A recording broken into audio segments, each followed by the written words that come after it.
He arrived in January 1991. The 41-year-old faithful father of 4 and devoted husband had been an accomplished pastor since the age of 17. The Treach campus was small, with only the ministry center and the education building, and average attendance hovered around 700. The ministry center was the sanctuary, and the education building is what we now know as the basement of Faith Voyage. Jim's favorite pastime, as people would soon find out, was fishing, not just with a pole, but for the unchurched. He has been very unapologetic about preaching to the unchurched, and will call to task those that question whether or not we really want those people coming into the church. I don't know this for sure because I don't really know the membership at Treach, but my hunch is that if you were to ask the question on this Sunday morning, Jim's last Sunday there, how many people would not be in church if it had not been for the ministry of Treach? And had those people stand, I think that would be Jim's legacy. As the church grew under Jim's pastoral leadership, so did the buildings. In 1994, the discipleship building under the current sanctuary was added to create additional classroom space. And in 1997, a 1,300-seat sanctuary and additional parking were added. Then, in 2001, September 11th challenged the nation. The church reached out to the community.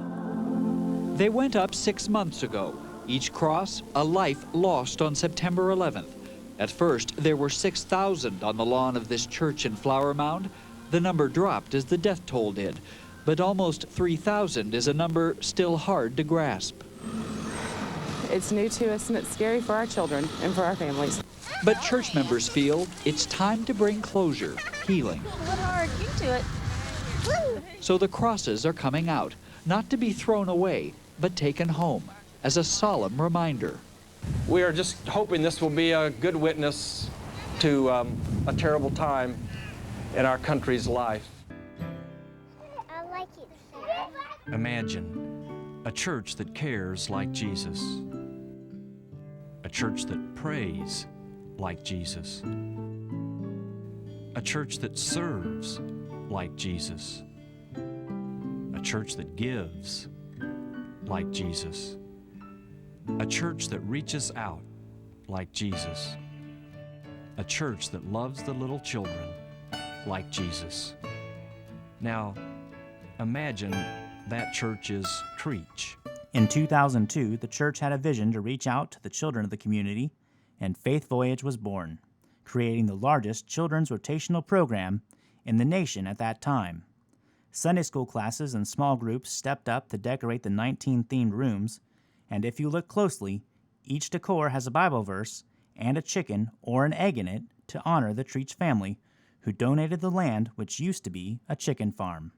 What the Treach family had imagined as a little country church has grown into a 15-acre campus with state-of-the-art facilities where over 3,900 people call Treach their church home. Even through its growth, the church is still a very close-knit community who's fond of its senior pastor. So I remember back going through confirmation and getting baptized by him and getting my first Bible, and he was a lot taller back then. As members of this congregation, I have known Jim since the very beginning. I mean, he has been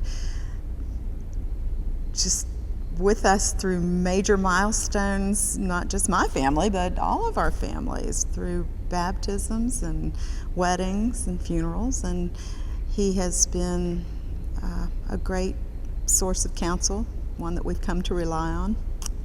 Treach has been so fortunate to have a shepherding pastor, somebody that looked out after the flock. You never saw him sitting around. He was always out in the connection center, meeting new people and bringing them into other leaders so that they would fit in, or holding someone's child, or standing at the altar, taking your hand if he knew that you were going through hard times.